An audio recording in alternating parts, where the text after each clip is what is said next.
ಒಂದು 15 ಸಾಂಗ್ ಕೊಟ್ಟೆ. 15 ಸಾಂಗ್ ಕೊಟ್ಟು ನನಗೆ ಒಂದು 1000 ರೂಪಾಯಿ ಕೊಟ್ಬಿಟ್ರು ದುಡ್ಡು. ಅವ್ರು ಇವತ್ತು 1 ಲಕ್ಷ ಅನ್ಕೋಬೋದು. ನಾನು ಒಂದು 1000 ರೂಪಾಯಿ ಕೊಟ್ಟು ನೀನು ಆರಾಮ್ ಸಿನಿಮಾ ನೋಡ್ಕೊಂಡು ಬಂದ್ಬಿಡು ಅಂದರು. ನನ್ನ ಜೀವನದಲ್ಲಿ 100 ರೂಪಾಯಿನೂ ಮಕ ನೋಡಿಲ್ಲ ನಾನು. 1000 ಕೊಟ್ಟಟಿಗೆ ನನ್ನ ಜನ್ಮ ಇದೇನಪ್ಪ, ಇದರಲ್ಲಿ ಇಷ್ಟು ಆ ಸಾಹಿತ್ಯ ಬರೋದ್ರಲ್ಲಿ ಇಷ್ಟು ರೊಕ್ಕ ಕೊಡ್ತಾರ ಅಂತ ಗೊತ್ತೇ ಇಲ್ಲ ನನಗೆ.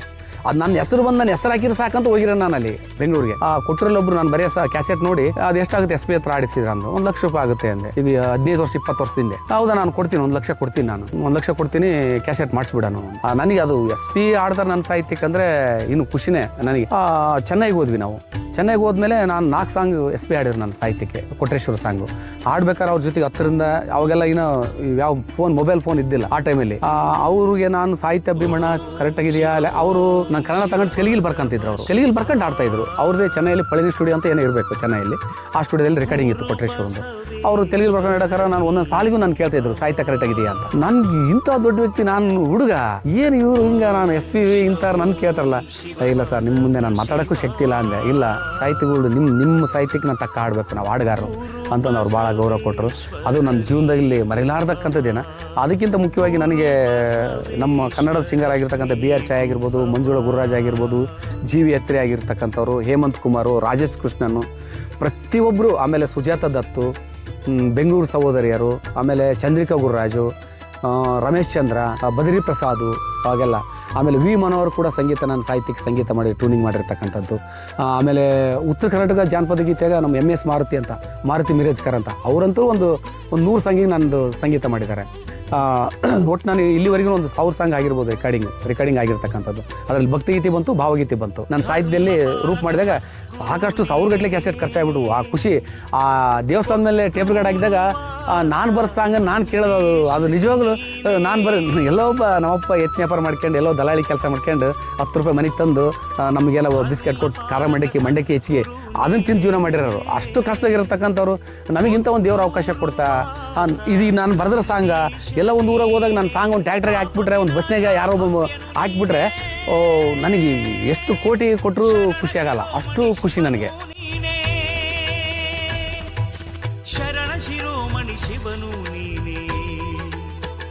ಕ್ಯಾಸೆಟ್ ಇತ್ತು ಅವಾಗಿನ CD ಇದ್ದಿಲ್ಲ.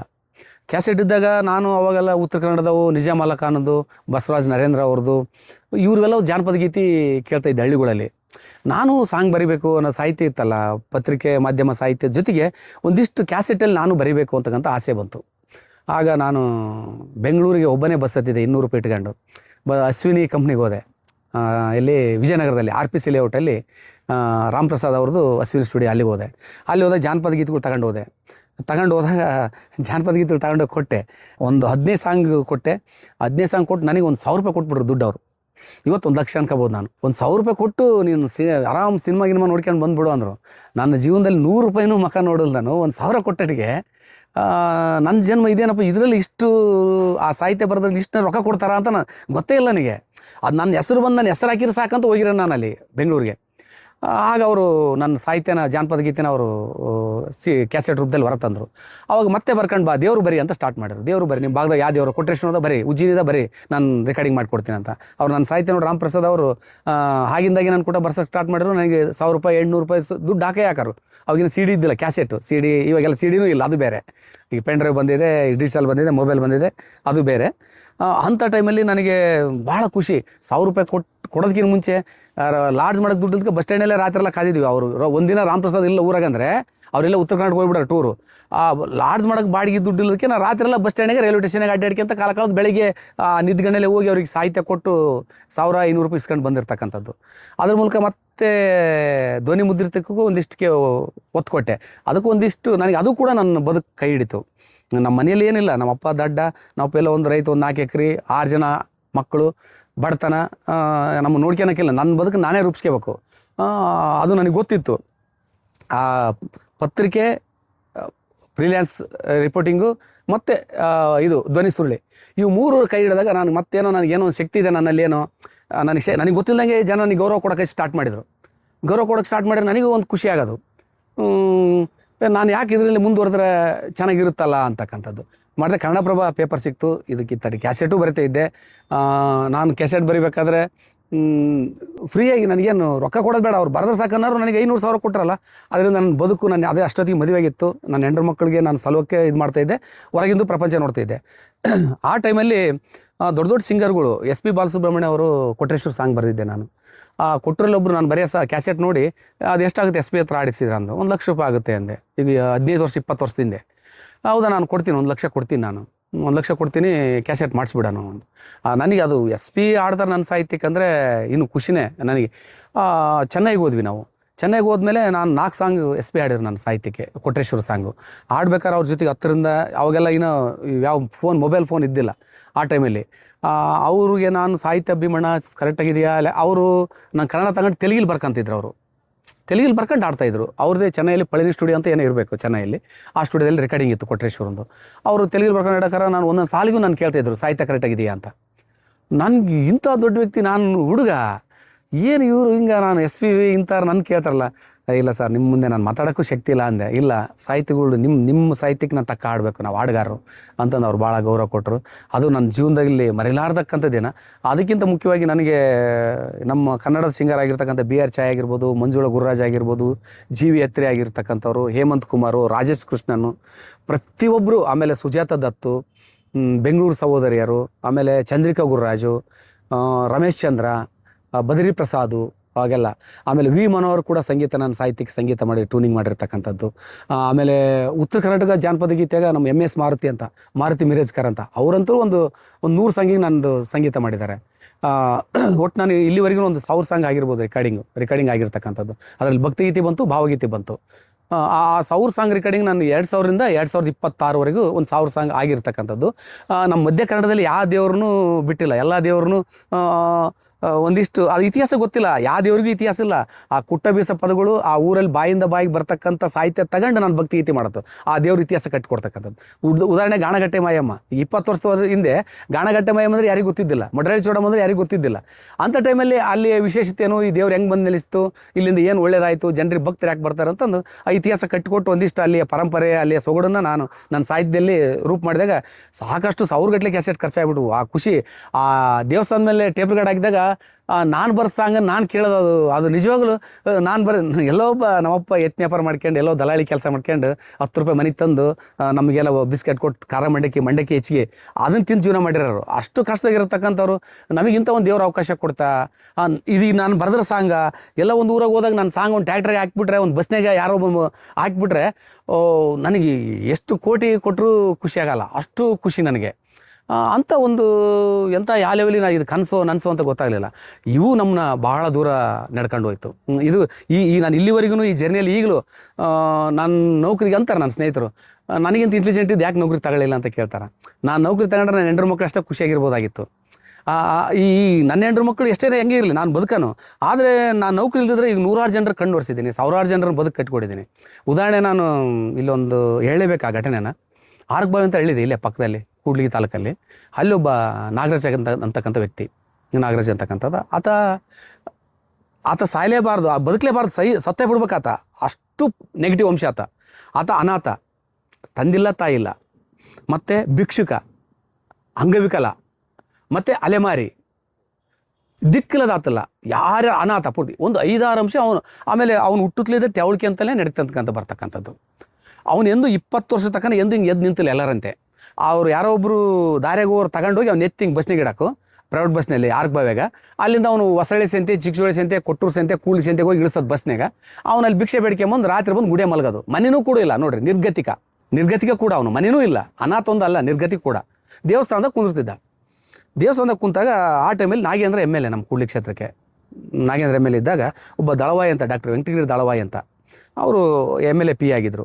ಈತ ಒಂದು ಅಲ್ಲಿ ಗುಡಿಯಲ್ಲಿ, ವಸುರಮ್ಮ ಅದು ಯಾರೋ ಗುಡಿ ಇದೆ ಅಲ್ಲಿ ಅರಕಬಾವಿಯಲ್ಲಿ, ಆ ಗುಡಿಯಲ್ಲಿ ಮಲಗ್ತಿತ್ತು ರಾತ್ರಿ. 20 ವರ್ಷ ಆದಮೇಲೆ ಅವನಿಗೆ ಅದು ಹೆಂಗೆ ನೆನಪಿ ಬಂದಿದೆ ಅಂದರೆ, ಆ ಬಡಿಗೆತನ ಮಾಡ್ತಾರೆ, ಆ ಊರಾಗ ಬಡಿಗೆರೆಲ್ಲ ಆ ಗುಡಿಯಾಗ ಕೆಲಸ ಮಾಡ್ತಾರೆ, ಕಟ್ಟಿಗೆಲ್ಲ ಅಲ್ಲಿ ಒಟ್ಟಿರ್ತಾರೆ. ಇವ್ರಿಗೆ 20 ವರ್ಷ ಆದಮೇಲೆ ಆ ನಾಗರಾಜ್ಗೆ ಆ ಕಟೀನ ಹಿಂಗೆ ನನಗೆ ಎದ್ದು ಒಂದು ಗಾಡಿ ಮಾಡಿಕೊಟ್ರೆ ಎದ್ದು ನಿಂತ್ಕೋಬೋದಾ ನಾನು ಅಂತಕ್ಕಂಥ ಯೋಚನೆ 20 ವರ್ಷ ಆದಮೇಲೆ ಹೊಡಿತೈತೆ ಅವನಿಗೆ. ಅವ್ರು ಬಡಿಗೆನ ಕೇಳ್ತಾನೆ, ನನಗೊಂದು ಕಟ್ಟಿಗೆ ಗಾಡಿ ಮಾಡಿಕೊಡ್ತೀರಾ ಅಂತ. ಅವ್ನು ಕಾಲು ಹಿಂಗೆ ಚಪ್ಪಟಿ ಅದಾವ, ನಿಲ್ಲಕ್ಕೆ ಬರಲ್ಲ.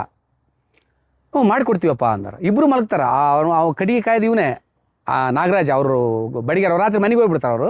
ಇವ್ನು ಗುಡಿಯ ಮಲಗನಲ್ಲ, ಮಾಡಿಕೊಡ್ತೀವಪ್ಪ ಅಂತ ಹೇಳ್ತಾರೆ. ಅವನು 20 ವರ್ಷ ತನಕ ಅವನು ಎದ್ದು ನಿಂತದ್ದೇ ಗೊತ್ತಿಲ್ಲ ಅವ್ನ ಕನಸು.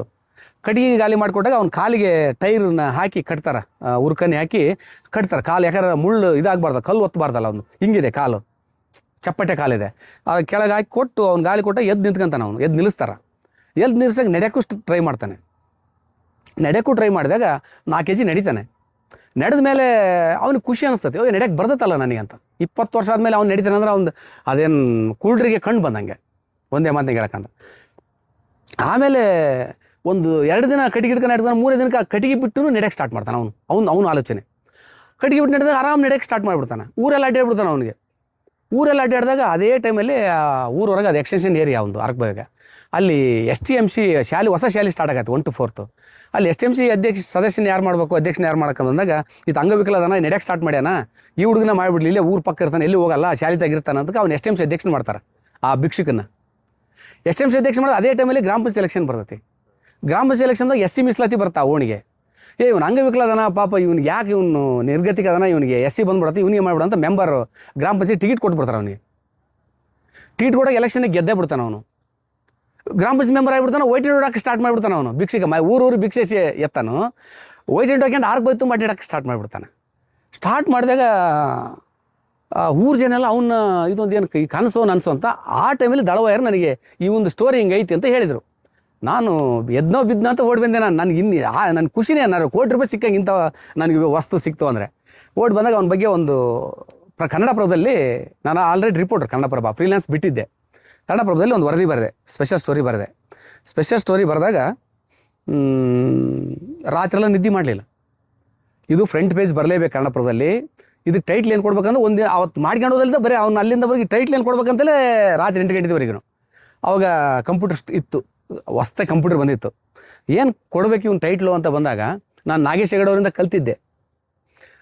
ಟೈಟ್ಲು ಒಬ್ಬ ಮನುಷ್ಯನಿಗೆ ತಲೆ ಎಷ್ಟು ಮುಖ್ಯನೋ, ಒಬ್ಬ ಪತ್ರಿಕಾ ವರದಿಗೆ ಟೈಟ್ಲು ಕೂಡ ಅಷ್ಟೇ ಮುಖ್ಯ, ಓದಿಸ್ಕೊಂಡು ಹೋಗೋದು ಅಂತ ನನಗೆ ಆ ಪ್ರಜ್ಞೆ ಇತ್ತು. ಅದಕ್ಕೆ ಏನು ಕೊಡಬೇಕು ಅಂತ ಬಂದಾಗ ನನಸಾದ ತಿರುಕನ ಕನಸು ಅಂತ ಕೊಟ್ಟೆ ಹೆಡ್ಲೈನ್. ಅವ್ನು ಭಿಕ್ಷೆ ಬಿಡ್ತಿದ್ದಲ್ಲ, ಇದು ಫ್ರಂಟ್ ಪೇಜಿಗೆ ಬರ್ಬೇಕಂತ ಅವತ್ತು ರಾತ್ರಿ ಒಂದು ಕ್ಷಣ ನಿದ್ದೆ ಮಾಡಲಿಲ್ಲ. ಬೆಳಿಗ್ಗೆ ನೋಡ್ತೀನಿ ಫ್ರಂಟ್ ಪೇಜಲ್ಲಿದೆ ಕನ್ನಡಪ್ರಭದಲ್ಲಿ. ನಾನು ಕನಸು ಕಂಡುದು ಅದೇ, ಅವನು ತಿರುಕನ ಕನಸು ನನಸಾಯ್ತು, ನಾನು ತಿರುಕನ ಕನಸು ನಂದು ನನಸಾತು. ನನ್ನ ಇಲ್ಲಿವರೆಗೂ ಇಂಥ ಸ್ಟೋರಿಗಳು ನನ್ನ ಬಹುದೂರ ಇಲ್ಲಿವರೆಗೂ ಹೇಳ್ಕೊಂಡು ಬಂದಿರತಕ್ಕಂಥದ್ದು. ಆ ಟೈಮಲ್ಲಿ MP ಪ್ರಕಾಶ್ ಅವರು ಉಪಮುಖ್ಯಮಂತ್ರಿ ಇದ್ದರು, ಮಿನಿಸ್ಟರ್ ಇದ್ದರು. ಯಾರು ಪಂಚಾಯತ್ ಮತ್ತು ಗ್ರಾಮೀಣಾಭಿವೃದ್ಧಿ ಸಚಿವರಿದ್ದರು.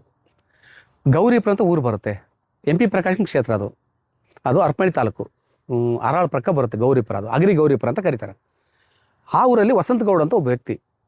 ವಸಂತಗೌಡ ನನಗೆ ಕೊಟ್ಟರಲ್ಲಿ ಪರಿಚಯ. ಅವರೆಲ್ಲ ರಾಜಕಾರಣ ಮಾಡ್ತಿದ್ರಲ್ಲ, ಒಂದು ಸ್ವಲ್ಪ ರಾಜಕೀಯದಲ್ಲೂ MP ಪ್ರಕಾಶ್ನ ಅನ್ವಯ ಆತ. ನನಗೆ ಒಂದಿನ ಭೀಮಣ್ಣ ಬಾಯಿಲ್ ಅಂತ ಸಿಕ್ಕರು, ಟೀ ಕುಡಿದ್ವಿ. ನನಗೆ ಟೀ ಕುಡಿಸಿರು. ಅವ್ರು ಟಿಫನ್ ಮಾಡಿಸಿ ಟೀ ಕುಡಿಯೋದೇ ನನಗೆ ಖುಷಿ. ನಮ್ಮ ಜೇಬ್ನಾಗ ₹10 ಅವ್ರು ಟಿಫನ್ ಅವರೇ ಕೊಡ್ತಾರೆ ಅಂತ ಕಟ್ಲೆ ಭಾಳ ಖುಷಿ. ಟಿಫನ್ ಮಾಡಿದೆ. ಭೀಮಣ್ಣ ನಮ್ಮ ಊರಿಗೆ ಒಂದು ಸರಿ ಬರ್ಬೇಕಲ್ಲ ನೀನು ಅಂದರು. ಬರ್ತೀನಿ. ಯಾಕೆ ಬರ್ಬೇಕಂತ ಕೇಳಿಲ್ಲ. ಬರ್ತೀನಿ ಸರ್ ಅಂದೆ. ಯಾವತ್ತು ಬರ್ಬೇಕು? ನಾಳೆನೂ ಬರಬೇಕು. ಬರ್ತೀನಿ ಸರ್ ಅಂದೆ. ಹೋದೆ. ನಂದು ಅವೇ ಚಪ್ಪಲಿ, ಸೀದಾ ಮತ್ತೇಳಿ ಕ್ರಾಸ್ಗೆ ಇಳಿಬೇಕಲ್ಲಿ, ನಡ್ಕೊಂಡು ಹೋಗ್ಬೇಕು. 1.5-2 ಕಿಲೋಮೀಟ್ರ್. ಗಾಡಿ ಕಳಿಸ್ನಂದ್ರು. ಗಾಡಿ ಬೇಡ ಸರ್, ನಾನು ನಡ್ಕೊಂಬರ್ತೀನಿ ಅಂತ ತೊಂದಿರಲಿಲ್ಲ. ಸೀದಾ ಮತ್ತೇಳಿ ಕ್ರಾಸಿಂದ ಅಗ್ರಿ ಗೌರಿಪುರ ನಡ್ಕೊಂಡು ಹೋದೆ. ಅಲ್ಲಿ ಏನಾಗಿದೆ, ಬೇಸಿಗೆ ಬಿಸಿಲು, ಊರು ತುಂಬ ಹೈನುಗಾರಿಕೆ. ಊರಲ್ಲಿ ಪಂಪ್ಸೆಟ್ ಕೆಟ್ಟಿದೆ, ಮೋಟ್ರ್ ಇಲ್ಲ ಗ್ರಾಮ ಪಂಚಾಯತಿದು. 3 ತಿಂಗಳಾದರೂ ಅವ್ರು ಮೋಟ್ರ್ ಹಾಕಿಲ್ಲ ಪಂಚಾಯತಿಯವರು.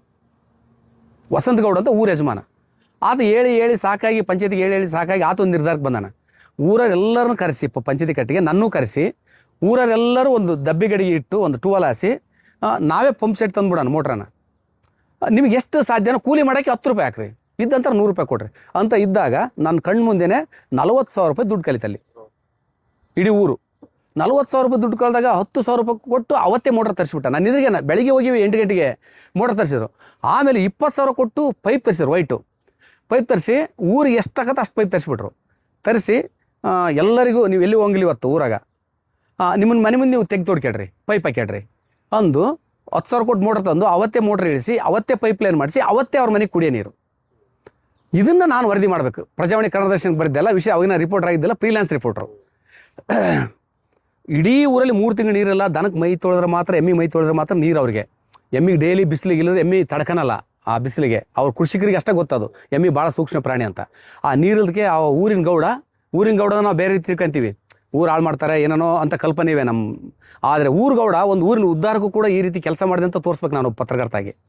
ಆ ಊರು ಜನರು ಮನಸ್ಸು ಮಾಡಿದರೆ ಸರ್ಕಾರ ನಂಬಿಕೆ, ಎಲ್ಲಕ್ಕೂ ಸರ್ಕಾರ ನಂಬಿಕೆ ಅಂತ ಕೂರಬಾರ್ದು. ನಾವು ಮನಸ್ಸು ಮಾಡಿದ್ರೆ ನಮ್ಮ ಸಮಸ್ಯೆ ನಾವೇ ಬಗೆಹರಿಸ್ಬೋದು ಅಂತಕ್ಕಂಥ ಇವೆರಡು ಕಾನ್ಸೆಪ್ಟ್ ಇಟ್ಕೊಂಡು ನಾನು ವರದಿ ಮಾಡಿದೆ. ಅವನ ಟೈಟ್ಲ್ ಏನು ಕೊಡಬೇಕು ಅಂತ ಬಂತು, ಹರಿದು ಬಂದಳು ಗಂಗೆ ಗೌರಿಪುರಕ್ಕೆ. ಟೈಟ್ಲು ಹರಿದು ಬಂದಳು ಗಂಗೆ ಗೌರಿಪುರಕ್ಕೆ. ಗೌರಿಪುರ ಗಂಗೆ ಹರಿದು ಬರ್ತಾಳೆ ಅಲ್ಲಿಗೆ. ಅದು ವಿಧಾನಸಭೆಯಲ್ಲಿ ಚರ್ಚೆ ಆಯ್ತು. MP ಪ್ರಕಾಶ್ ಸಿಂಗ್ ಕ್ಷೇತ್ರ ಅಲ್ಲ, ಈತ ಆಡಳಿತ ಪಕ್ಷ ಮಿನಿಸ್ಟ್ರು. ನಿಮ್ಮ ಕ್ಷೇತ್ರದಲ್ಲೇ ನೀರಿಲ್ಲಲ್ಲ ರೀ, ಊರರೇ ಹಂಚಿಗೆ ಹಾಕಿ ನೀರು ಬಿಟ್ಕೊಂಡ್ರೆ ಅಂತ ಅಲ್ಲಿ ವಿಧಾನಸಭೆಯಲ್ಲಿ ಚರ್ಚೆ. ಅದು ಬೆಳಗ್ಗೆ ಪ್ರಜಾವಾಣಿಯಲ್ಲಿ ಅದನ್ನೊಂದು ಕೋಟ್ ಮಾಡಿ, ನನ್ನ ವರದಿ ಕೋಟ್ ಮಾಡಿ ಬೆಳಗ್ಗೆ ಮುಖಪುಟ ವರದಿ ಅದು MP ಪ್ರಕಾಶ್ಗೆ. ಒಬ್ಬ ಬರಹಗಾರರಿಗೆ ಇದಕ್ಕಿಂತ ತೃಪ್ತಿ ಏನು? ನಮ್ಮ ಬರಹ ಅದು ಬದುಕು ಕೊಟ್ಟಾಗ ಒಬ್ಬರಿಗೆ ಇದಕ್ಕಿಂತ ತೃಪ್ತಿ ಏನು? ಅವತ್ತಿನಿಂದ ವಸಂತ ಗೌಡ ನಾನು ಅದಕ್ಕೆ ದೊಡ್ಡ ದೇವ್ರ ಆತಗ. ಅಷ್ಟು ಒಬ್ಬ ಪತ್ರಕರ್ತದಿಂದ ನಾನು 3 ಇಷ್ಟು ಬೆಳಕಿಗೆ ಬಂತಲ್ಲ ಅಂತಕ್ಕಂಥದ್ದು. ಅಷ್ಟು ಇಂಥ ವರದಿಗಳು ಇಂಥವು ಹೇಳಿದ್ರೆ 3 ದಿನ ಅಲ್ಲ, 1 ವಾರ ಹೇಳಿದ್ರೆ ಇಂಥ ಸ್ಟೋರಿಗಳೇ ನಾನು ಇಲ್ಲಿ ಜೀವಂತವಾಗಿ ಬದುಕಿಸಿರೋದು. ಈಗಲೂ ಕೂಡ ನನ್ನ ಸ್ಪಿರಿಟ್ ಆಗಿರೋದು 20 ವಯಸ್ಸಿನಾಗ ಇವಾಗಲೂ ಸ್ಪಿರಿಟ್ ಇರೋದು ಇಂಥ ಸ್ಟೋರಿಗಳು. ನನ್ನಿಂದ 4 ಜನಕ್ಕೂ ಉಪಯೋಗ ಆಗುತ್ತಲ್ಲ ಅಂತಕ್ಕಂಥದ್ದು. ಇನ್ನೊಂದು ನಾನು ಸ್ಟೋರಿ ಹೇಳಲೇಬೇಕು. ಕೆಲವರು ಮಾತಾಡ್ತಾರೆ, ನಾವು ಪತ್ರಕರ್ತರಪ್ಪ, ನಮಗೆ ದುಡ್ಡಿಲ್ಲ, ನಾವು ಏನು ಮಾಡಬೇಕು, ನಮಗೇನು ದುಡ್ಡು ಕೊಡಲ್ಲ, ನಮಗೇನು ಲೈನೇಜ್ ಕೊಡ್ತಾರೆ, ಸಂಬಳ ಕೊಡಲ್ಲ, ನಾವು ಹೆಂಗೆ ಬದುಕಬೇಕು, ಈ ರೀತಿ ಕಾಗಕ್ಕಂದು ಗುಬ್ಬಕ್ಕನ ಕತೆ ಇರ್ತಕ್ಕಂಥ ಬರಹಗಾರ ನಾವು ನೋಡಿದ್ದೀವಿ. ನನಗೇನು ತಿಳಿತು ಅಂದರೆ, ಒಂದು ದಿನ ಯಾರೊಬ್ಬರು ಫೋನ್ ಮಾಡಿದ್ರು ನನ್ನ ಸ್ನೇಹಿತರು. ಬಂದೆ ಹೆಣ್ಣ ಜೋಪಡಿ ಗುಡಿಸಲು, ಒಬ್ಬ ಅಜ್ಜಿದಾಳೆ, ಒಬ್ಬ ಮೊಮ್ಮಗಳಿದ್ದಾಳೆ. ಮೊಮ್ಮಗಳು MBBS ಫಸ್ಟ್ ಇಯರ್ ಹೋದಾಗ ಒಂದು ವರದಿ ಬರೆದೆ. ಅಲ್ಲೇ ಬರ್ಕಂಡೆ ಕುಂತ್ಕೊಂಡು ಆ ಗುಡಿ ಕುಂದು. ಆ ಮನೆಗೆ ಲೈಟ್ ಇಲ್ಲ, ಕರೆಂಟ್ ಇಲ್ಲ. ಅಜ್ಜಿ ಒಬ್ಬಳೇ ಇದ್ದಾಳೆ, ಅಪ್ಪವ್ವ ಸತ್ತಾರೆ. MBBS ಫಸ್ಟ್ ಇಯರ್ ಮಾಡಿದ್ದಾಳೆ, ಸೆಕೆಂಡ್ ಇಯರ್ ದುಡ್ಡಿಲ್ಲ. ಒಂದು ವರದಿ ಬರೆದಾಗ ಹುಡುಗಿ ಕೇಳಿದೆ, ನಿನ್ನ ಪಾಸ್ಬುಕ್ ಐತೇನಮ್ಮ ಅಂದೆ. ಹ್ಞೂ ಸರ್ ಪಾಸ್ಬುಕ್ ಇದೆ. ನಿನ್ನ ಪಾಸ್ಬುಕ್ ಕೊಡಮ್ಮ ಅಂದೆ. ನಾನು ಕಷ್ಟದಿಂದ ಬಂದಿರೋದ್ರಿಂದ ಆ ಹುಡುಗಿ ಕಷ್ಟ ಏನಂತ ನನಗೆ ಅರ್ಥ ಆಯಿತು. ಒಂದು ವರದಿ ಬರೆದೆ ನಾಳಿದ್ದು ಆಲ್ ಎಡಿಷನ್ ಆಗುತ್ತೆ, ಫ್ರಂಟ್ ಪೇಜ್ ಆಗಲ್ಲ, ಆಲ್ ಎಡಿಷನ್ ಆಗುತ್ತೆ, ಈ ಹುಡುಗಿ ನ್ಯಾಯ ಸಿಗುತ್ತೆ ಅಂತ ನನ್ನ ಆತ್ಮದಲ್ಲಿ ಖುಷಿಯಾಗಿತ್ತು. ಹೋಗಿ ವರದಿ ಬರೆದೆ, ನನ್ನ ಭಾವನೆಗಳೆಲ್ಲದೂ ಅದ್ರಾಗ ಇಟ್ಟು ಬರೆದಾಗ ಆಲ್ ಎಡಿಷನ್ ಬಂದ್ಬಿಡ್ತಾ ಹುಡುಗಿದು. ಒಂದು ಅಕೌಂಟ್ ಹಾಕಿದಾಗ MLA PA ದಳವಾಯಿ ಬೆಳಗ್ಗೆ ಅವ್ರ ಮನೆಗೆ 8 ಗಂಟೆಗೆ ಪೇಪರು, 6 ಗಂಟೆ ಮಾತಿ 8 ಗಂಟೆಗೆ ಅವ್ರ ಮನೇಲಿ ಇದ್ದಾನೆ. PD ಅವ್ರು ಕರೆಸಿದ್ದಾನೆ, EO ಕರೆಸಿದ್ದಾನೆ, ತಹಶೀಲ್ದಾರ್ ಕರೆಸಿದ್ದಾನೆ, MLA PA ಕರೆಸಿ. ಲೈಟ್ ಇಲ್ಲ ಅವ್ರ ಮನೆಗೆ, ಅಲ್ಲೇ ಆ ಸ್ಪಾಟ್ ಆಗಲೇ ಲೈಟ್ ಹಾಕ್ಸಿದ. ಆಮೇಲೆ ಆಶ್ರಯ ಮನೆ, ಅದು ಗುಡಿಸಲು ಮನೆ ಇದ್ದಂಗಿತ್ತು ಮೇಲೆ. ಆ EOಗೆ ಹೇಳಿ ಅಲ್ಲೇ ಒಂದು ಮನೆ, ಗ್ರಾಮ ಪಂಚಾಯತಿ ಸೆಕ್ರೆಟರಿ, ಅವ್ರು PDO ಇದ್ದಿಲ್ಲ, ಸೆಕ್ರೆಟರಿಗೆ ಹೇಳಿ ಒಂದು ಮನೆ ಹಾಕಿ ಕೊಡ್ತಕ್ಕಂಥದ್ದು ಅಲ್ಲೇ ಆಯಿತು. ಅವೆರಡು ಆದಮೇಲೆ 50,000 ರೂಪಾಯಿ ದುಡ್ಡು ಕೊಟ್ರು ಆ ಹುಡುಗಿಗೆ ಅವ್ರು ಸ್ಪಾಟು. ಆಮೇಲೆ ನಿಂದು ಹಾಸ್ಟೆಲ್ ಖರ್ಚೆಲ್ಲ ನಾನೇ ಕೊಡ್ತೀನಿ ಅಂತ ಶಾಸಕ ನಾಗೇಂದ್ರ ಭರವಸೆ ಕೊಟ್ಟರು ಅಲ್ಲಿ. ಅದಾದ ನಂತರ ಮಧ್ಯಾಹ್ನ 12 ಗಂಟೆಗೆ 5 ಲಕ್ಷ ರೂಪಾಯಿ ಆಕೆ ಅಕೌಂಟ್ ಜಮಾ ಆಗಿದೆ. ಒಬ್ಬ ಪತ್ರಕರ್ತಗೆ ವರದಿ ಮಾಡೋಕೆ ಹೋಗಕ್ಕೆ ದುಡ್ಡಿಲ್ಲ, ಅವನಿಗೂ ದುಡ್ಡಿಲ್ಲ. ಆದರೆ ಪತ್ರಕರ್ತಗೆ ಒಂದು ಬದುಕು ಕಟ್ಟಿಕೊಡೋ ಶಕ್ತಿ ಇದೆ. ಅದು ನನಗೆ ಅರಿವಾಯಿತು. ಅದು ನನ್ನ ಹತ್ರ 10 ರೂಪಾಯಿ ಇಲ್ದಿದ್ರೆ ನಾನು ಒಂದು ಬದುಕು ಕಟ್ಟಿಕೊಡೋ ಶಕ್ತಿ ನನ್ನಲ್ಲಿದೆ, ಅದನ್ನು ಕರೆಕ್ಟಾಗಿ ಉಪಯೋಗಿಸ್ಬೇಕು ನಾನು ಅಂತಕ್ಕಂಥದ್ದು. 5 lakh Shamanur Shivashankarappa next day statement ಕೊಟ್ಟ. ಆ ಹುಡುಗದು 3 ವರ್ಷದ್ದು ಎಲ್ಲ ಖರ್ಚು ನಂದೇ. ದಾವಣಗೆರೆ ಕರೆಸಿ ಆಕಿನ ಸನ್ಮಾನ ಮಾಡಿದ್ರು. ಒಬ್ಬ ಪತ್ರಕರ್ತ ಅವನಲ್ಲಿ ಹೃದಯವಂತಿಕೆ ಇದ್ದರೆ, ಜ್ಞಾನಾರ್ಜನೆ ಇದ್ದರೆ ಏನಾಗಲ್ಲ. ಒಬ್ಬ ಪತ್ರಕರ್ತ ಹೃದಯವಂತಿಕೆ ಇದ್ದರೆ ಏನಾಗ್ತತಿ ಅನ್ನೋದಕ್ಕೆ ನಾನು ಪ್ರಶ್ನೆ ಮಾಡ್ಕೊಂಡೆ. ಅಲ್ಲಿಂದ ನನ್ನ ದಿಕ್ಕುಗಳು ಮತ್ತಷ್ಟು ಇನ್ನೂ ನಾನು ಹೆಂಗೆ ಇರಲಿ, ದೀಪ ಯಾವತ್ತು ಬೆಳಕು ಬೇರೆಯವ್ರಿಗೆ ಕೊಡ್ತದೆ, ಅಡಿಗೆ ಕತ್ಲಿದ್ದೇ ಇರ್ತೈತಿ. ಮರ ಕೂಡ ಅಷ್ಟೇ, ಅದು ಬಿಸಿಲು ತಗೊಂಡು ನೆಳ್ಳು ಬೇರೆಯವ್ರಿಗೆ ಕೊಡ್ತೈತಿ. ನನ್ನ ಬದುಕು ಅಷ್ಟೇ, ನಾನು ಬೇಜಾರು ಮಾಡ್ಕೋಬಾರ್ದು. ಒಂದು ಗಿಡ ಮರನೇ ಬೇಜಾರು ಮಾಡ್ಕೊಳಲ್ಲ ಅಂದರೆ ನಾನು ಹೇಗೆ ಬೇಜಾರು ಮಾಡ್ಕೋಬೇಕಂತ ಮತ್ತಷ್ಟು ಇಂಥ ಕೆಲಸಗಳಿಗೆ ಮುಂದಾದೆ.